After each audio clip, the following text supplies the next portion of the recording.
Vida de San Leandro, familia santa. A lo largo de la historia se han dado casos parecidos al que ahora vamos a dedicar estas páginas tan bellas. Se trata de una vida encantadora que nos puede hacer gran bien a pequeños y grandes. Dios bendice generosamente a los que se dejan bendecir.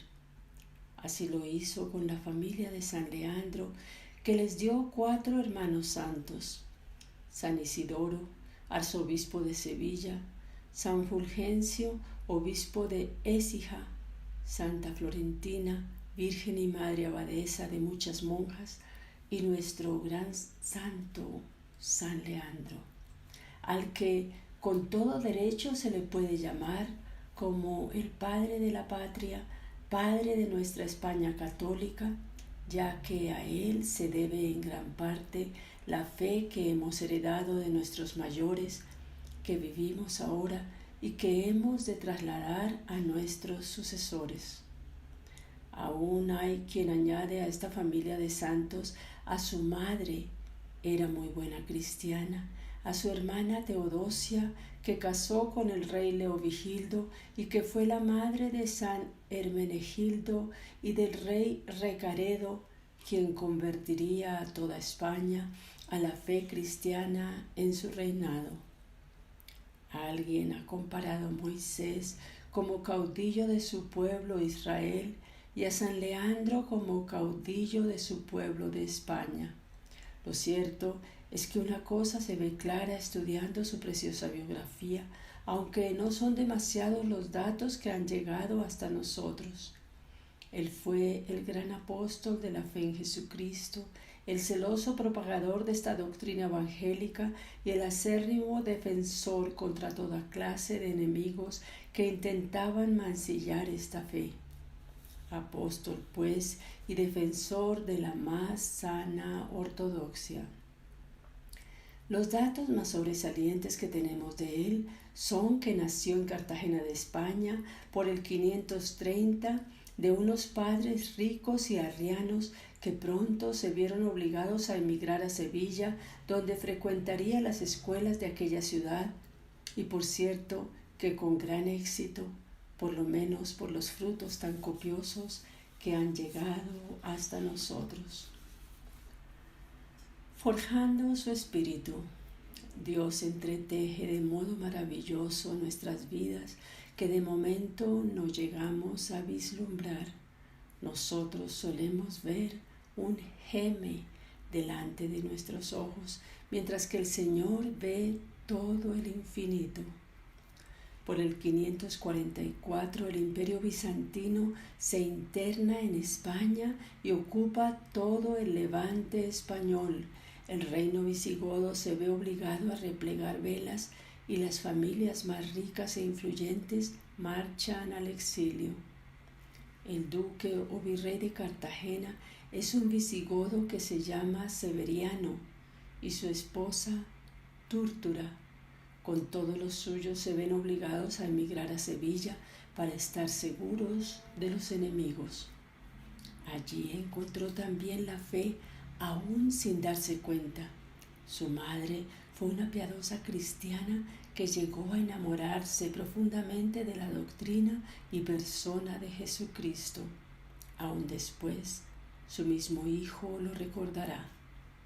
Muchas veces, dice Leandro, preguntaba yo a mi Santa Madre si quería que volviésemos a nuestra patria, y ella, sabiendo que había salido de allí por voluntad de Dios, decía y lo juraba que no la volvería a ver, y añadía llorando: el destierro me hizo conocer a Dios, moriré desterrada.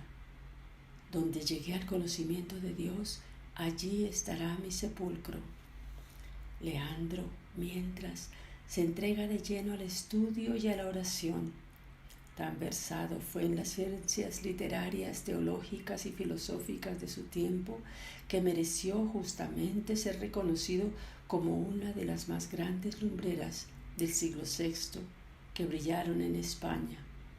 Por fin, viendo que el mundo no era para él, ingresó en la orden de San Benito, para caminar más expeditamente por la vía de la perfección. Maestro singular. Vivió varios años como monje benedictino, entregado a la oración, al estudio y al trabajo, tal como mandaba la regla de San Benito. Pero viendo que era voluntad del Señor que ayudara a otros a formarse lo mejor posible en la doctrina cristiana, en un tiempo que estaba tan expuesto a los errores, se decidió a fundar una escuela que llegaría a ser famosa en España, y su celebridad llegaría hasta nuestros días, sobre todo por los aventajados discípulos que en ella se formaron. El rey de los visigodos era Leovigildo, hombre valiente pero guerrero, pero un tanto rudo y acérrimo enemigo de los cristianos, ya que él había sido educado en la religión o herejía arriana. A pesar de ello, como había casado con Teodosia, que era hermana de Leandro y de Isidoro, y había oído que Leandro había fundado una escuela con gran provecho para cuantos estudiaban en ella, vio un camino abierto, enviando allí a sus 2 hijos, Hermenegildo y Recaredo, para que allí junto a su tío Leandro recibieran una digna educación. Pero ya se preocupó bien su padre Leovigildo de que nada le dijera ni influyera lo más mínimo en ellos en cuanto a la fe cristiana se refería. Lo prometió Leandro, y así trató de cumplirlo a rajatabla.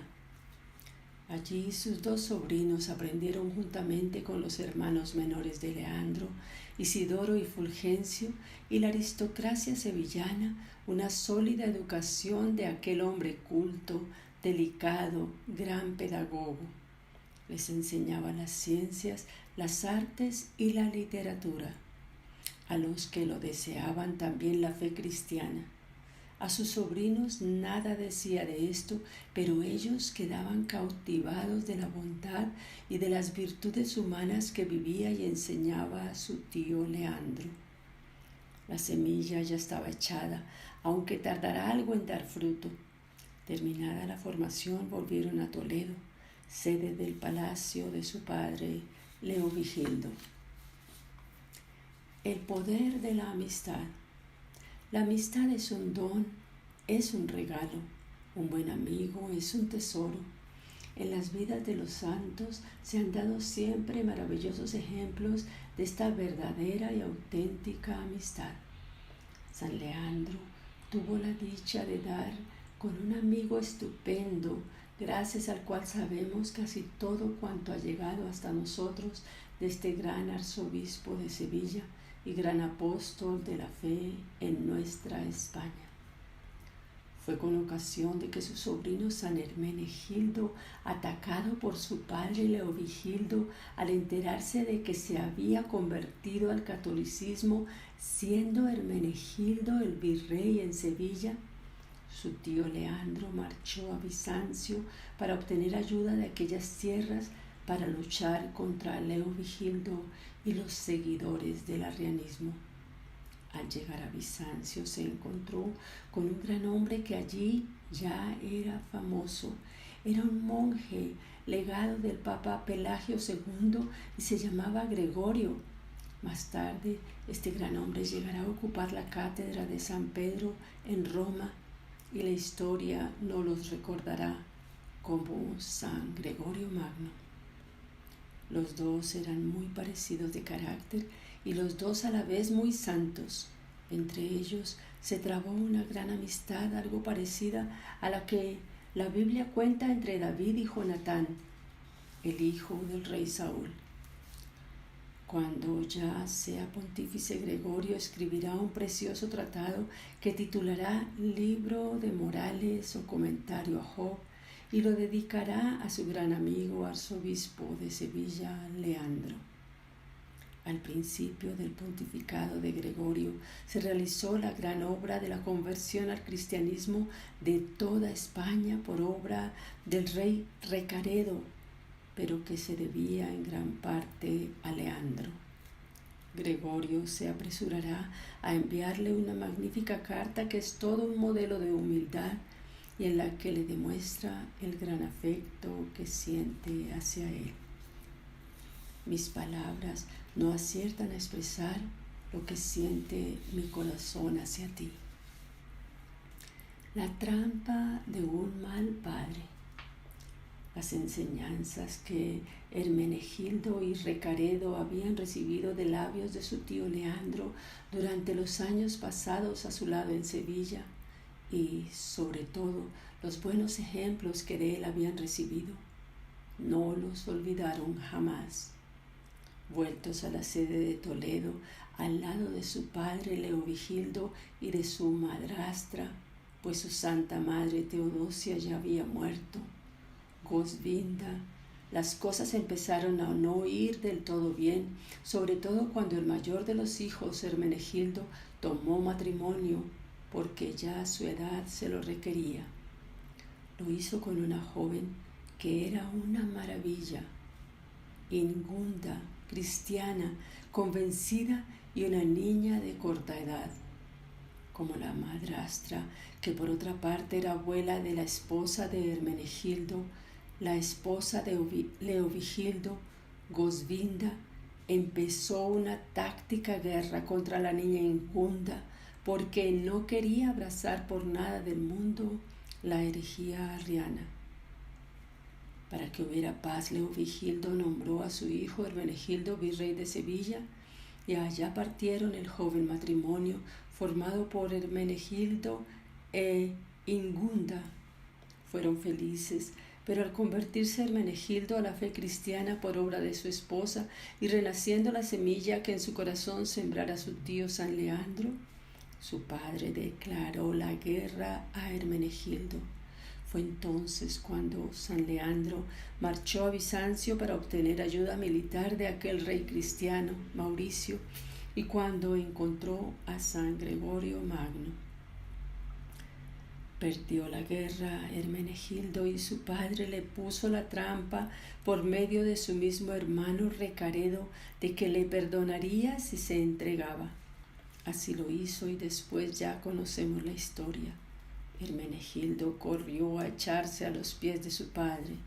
Este le llevó a las cárceles de Valencia y de Tarragona, donde por no querer abjurar del cristianismo y volver a abrazar la herejía del arrianismo, murió mártir de la fe, asesinado por orden de su mismo padre, Leovigildo. Destierro de Leandro. El monje Leandro, muy entregado a sus oraciones y al estudio que tanto le encantaba, en aquellos conventos o abadías benedictinas se sentía feliz, el hombre más feliz del mundo. Pero una fuerza especial bullía en su alma de que debía ponerse en las manos del Señor para ayudar en aquellos días cruciales a cimentar la fe en Jesucristo y la defensa de la ortodoxia entre sus hermanos que iban muy pronto a verse atacados duramente por su mismo cuñado, el rey Leovigildo. Conocidas las enormes cualidades de santidad y ciencia que le adornaban, al quedar vacante la sede arzobispal de Sevilla, tanto el clero de aquella sede como el pueblo al que entonces se le oía también, fue elegido unánimemente como arzobispo de Sevilla. Era el año 579. Había sonado la hora para él. Le esperaban muy duros desvelos y muy terribles luchas, pero estaba dispuesto a superarlas todas porque confiaba en la ayuda de la divina providencia, que nunca falta a quien se pone en sus manos. Dos cosas se propuso: extender la doctrina de Jesucristo con todas sus fuerzas para aumentar los seguidores del Maestro y liberar la fe ya extendida de los errores que a veces se infiltraban por el contacto con los herejes arrianos. No escatimó sacrificio para conseguir ambos objetivos. El Señor había dicho que los que quisieran seguirle padecerían persecuciones por causa de la justicia. y añadió que eran bienaventurados aquellos que fueran perseguidos por su nombre, y quien quisiera seguirle a él debía seguir sus huellas de persecución y muerte. Pronto le llegaría el destierro a Leandro a causa de este seguimiento de Jesucristo y por obra de quien menos le podía esperar, Leovigildo, su cuñado. No para. Al enterarse Leovigildo que su tío había apoyado la causa del levantamiento en armas de su hijo Hermenegildo contra él y que había sido también causa de su conversión al cristianismo, desterró a su cuñado de la sede de Sevilla. Desde entonces se desencadenó una titánica persecución contra los cristianos. Estos al verse sin pastor era lógico que muchos volvieran por miedo a las redes del arrianismo, mientras San Leandro y San Fulgencio, que estaban en el desierto, y ya el joven Isidoro a su modo también alentaban a los cristianos con sus maravillosas cartas y otros escritos que les hacían llegar clandestinamente. Leandro no se daba tregua, alentaba, formaba círculos, oraba mucho al Señor y a la Virgen María en favor de su patria tan diabólicamente perseguida, y sobre todo usaba el único medio, la única arma que podía ahora emplear y que él sabía que era sumamente eficaz: la pluma. Escribió 2 tratados durante estos días que eran y siguen siendo una maravilla. Se trataba de 2 tratados contra los arrianos para desenmascarar sus errores y para que los cristianos no se dejaran caer en sus trampas. En ellos, con gran amor paternal, les abría los brazos para que volvieran a la religión católica los que se hubieran alejado de ella por debilidad. Leandro se cartea también con su gran amigo Gregorio, a quien aconseja en su nuevo cargo y ayuda así en el gobierno de la misma Iglesia. En una de estas hermosas cartas que el Papa Gregorio envió a Leandro le decía: recibí vuestra carta escrita con la pluma de la caridad. Del corazón tomó la lengua lo que escribió con la pluma. Estaban presentes cuando se leyó vuestra carta algunos varones buenos y sabios y comenzaron luego a enternecerse y compungirse en solo oírla leer, y cada uno, amor y afección, os ponía en su corazón. Consejos de hermano, consejos de ayer que valen para hoy, consejos de hermano a hermana y de padre a hijo que podemos ser tú y yo. Leandro tenía una hermana y por lo tanto ella también fue abadesa de un monasterio y por lo tanto ella también monja como Leandro. Se llamó Santa Florentina. Para ayudarla en el camino de la santidad, le escribió un precioso tratado de vida espiritual que tituló Institución de las Vírgenes y Desprecio del Mundo. Este fue el fruto de una fraternal conversación que tuvieron un día. Querido hermano Leandro, el Señor ha sido muy generoso contigo y te ha dotado de mucha ciencia y de no poca virtud. Yo carezco de ambas cosas y por ello acudo a ti en demanda de ayuda para tu hermana. Mira, queridísima hermana Florentina, veo ahora mismo lo ignorante que eres, ya que lo que acabas de decir no coincide con la verdad. Tú eres mucho más sabia y santa que yo, porque tú estás escondida en esta morada sin recibir aplausos ni elogios de los hombres que a veces tanto daño nos pueden hacer.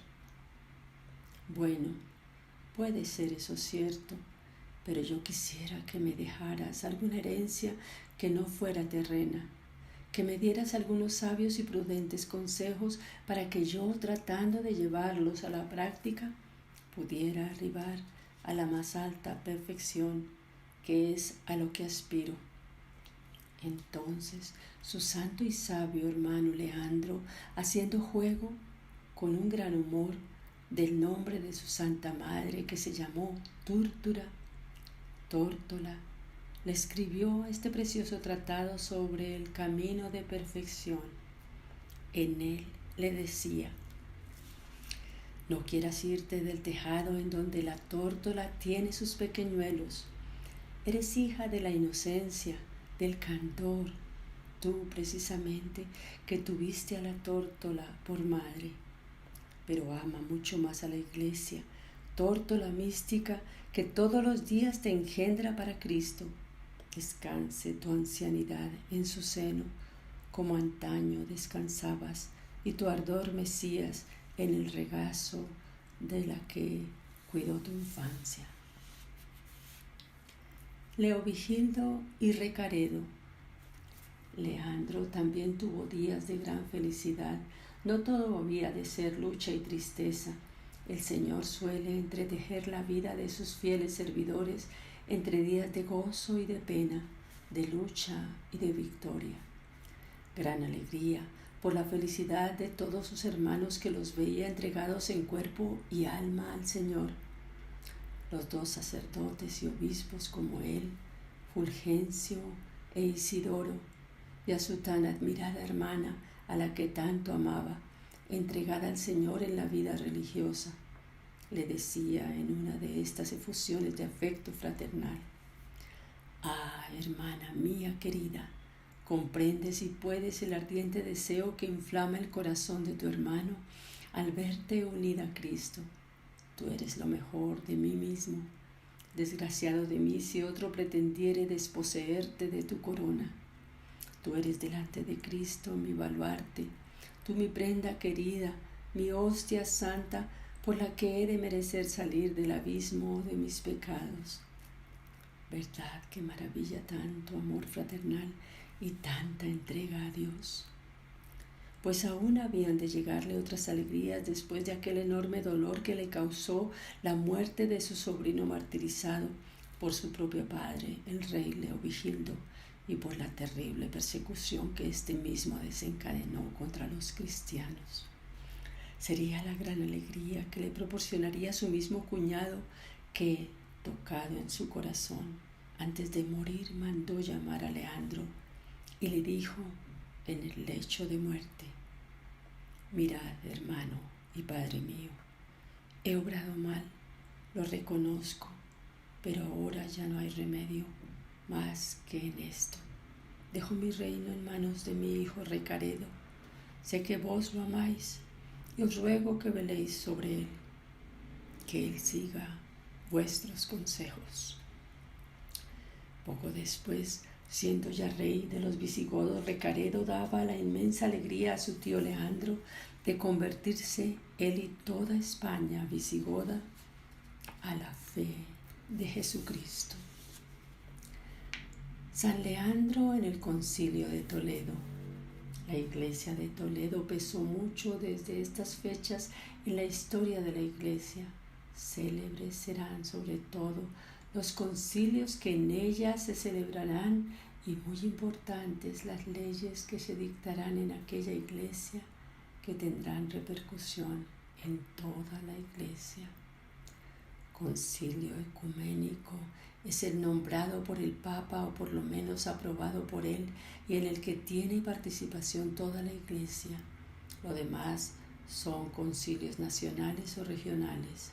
El de Toledo, a pesar de ser regional o nacional, fue siempre muy importante, ya antes de que fuera ocupada esta sede por los obispos del tiempo de San Leandro. En el Concilio III de Toledo, convocado por Recaredo para afianzar la fe en toda España y al que fueron convocados todos los obispos de la España católica, tuvo un papel de primer orden el arzobispo de Sevilla, San Leandro. El rey Recaredo, una vez reunidos todos los obispos, les habló con autoridad y les dijo poco más o menos esto: os he convocado en asamblea para que deliberéis y determinéis lo que conviene hacer para que la verdadera fe de Jesucristo, por lo que ha muerto mi santo hermano y predecesor Hermenegildo, sea verdaderamente la religión del Estado y de toda la nación. Para que sepáis acertar en vuestras deliberaciones, entregaos a la oración, a la vigilia y al ayuno. Pasad 3 días de vigilia y penitencia, y después, obteniendo el auxilio divino, podréis entregaros con verdadera eficacia a los grandes problemas que tiene planteados en nuestra nación la fe cristiana, a la que estoy dispuesto a apoyar y defender con todas mis fuerzas. Hecho esto, pasó el rey a hacerles muestras de lo que era su profesión de fe, que es fácil se la escribiera su mismo tío y preceptor de antaño, San Leandro, que recogía todas las verdades principales de la fe cristiana, y dijo: yo, Recaredo, rey, firmo con mi mano derecha esta santa fe que yo tengo en mi corazón y confieso en mi boca. La emoción de San Leandro. Al acto de fe que leyó y firmó el rey Recaredo se sumó el de la reina consorte Bada, añadiendo estas palabras: yo, Bada, gloriosa reina, he firmado de mi mano con todo mi corazón esta fe que he recibido y profesado. A la lectura de estas actas siguieron los 23 anatemas que los padres conciliares lanzaron contra las herejías que había extendido el heresiarca Arrio por toda España y en muchas otras partes del mundo. Este proceso y actas fueron asimismo firmados en primer lugar por el rey Recaredo y la reina Bada, y después por todos los obispos que tomaron parte en este célebre concilio. Ante tan grandioso acontecimiento, que más bien parecía ser todo un milagro de la gracia divina, ya que en tan pocos años se había pasado de la persecución más furibunda a la fe más creyente y a la entrega más total a la causa de Jesucristo, el principal promotor de todo esto, que no era otro que el obispo de Sevilla, San Leandro, saltó de gozo y, no pudiendo contener por más tiempo su entusiasmo, dijo a todos los allí presentes estas palabras que aún ahora, después de tantos siglos de distancia, nos emocionan grandemente.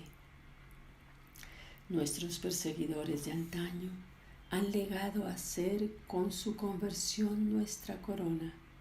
Levántate con alegría, salta de júbilo, oh Iglesia de Dios, y entona himnos de gratitud. Levántate en el esplendor de tu unidad, oh cuerpo místico de Cristo.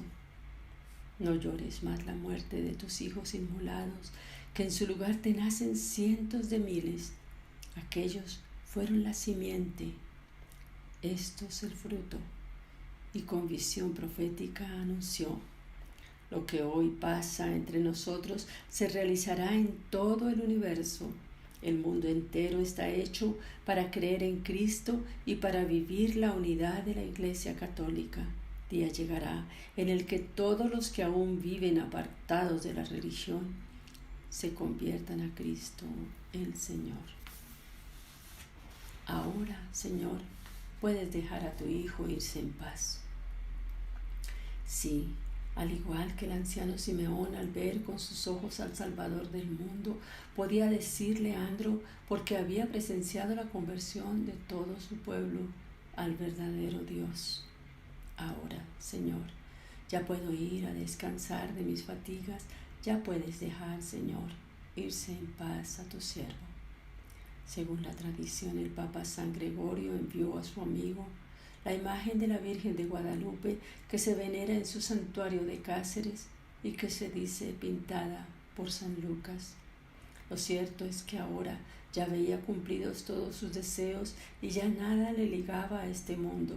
Sus fuerzas físicas también empezaron a flaquear, pues habían sido muy rudos los golpes que había recibido a lo largo de su existencia. La doble finalidad que se había propuesto estaba cumplida: convertir a todos a Cristo y guardar la más fina ortodoxia en la fe y costumbres. Los últimos años de su vida aumentó todavía más su entrega a la oración y a la vida de mortificación, Gozaba en la lectura de las Sagradas Escrituras, que trataba de profundizar en su sentido y de las que nos dejó preciosos comentarios. Tenía ya 80 años cuando el Señor le llamó. Fue el 27 de febrero del año 603. Los ángeles saldrían gozosos a esperar su alma a la llegada al cielo. Pronto empezó el culto en su honor. Un breviario antiguo resumía así su preciosa vida. Ganó para España un nombre ilustre. Fue hombre lleno del santo temor de Dios, de prudencia consumada, pródigo en sus limosnas, equitativo en sus juicios. Fue un obispo sobrio en sus sentencias, asiduo a la oración, defensor benemérito de todas las iglesias. España perdió un gran amante y la Iglesia ganó un elocuente y decidido defensor de sus derechos.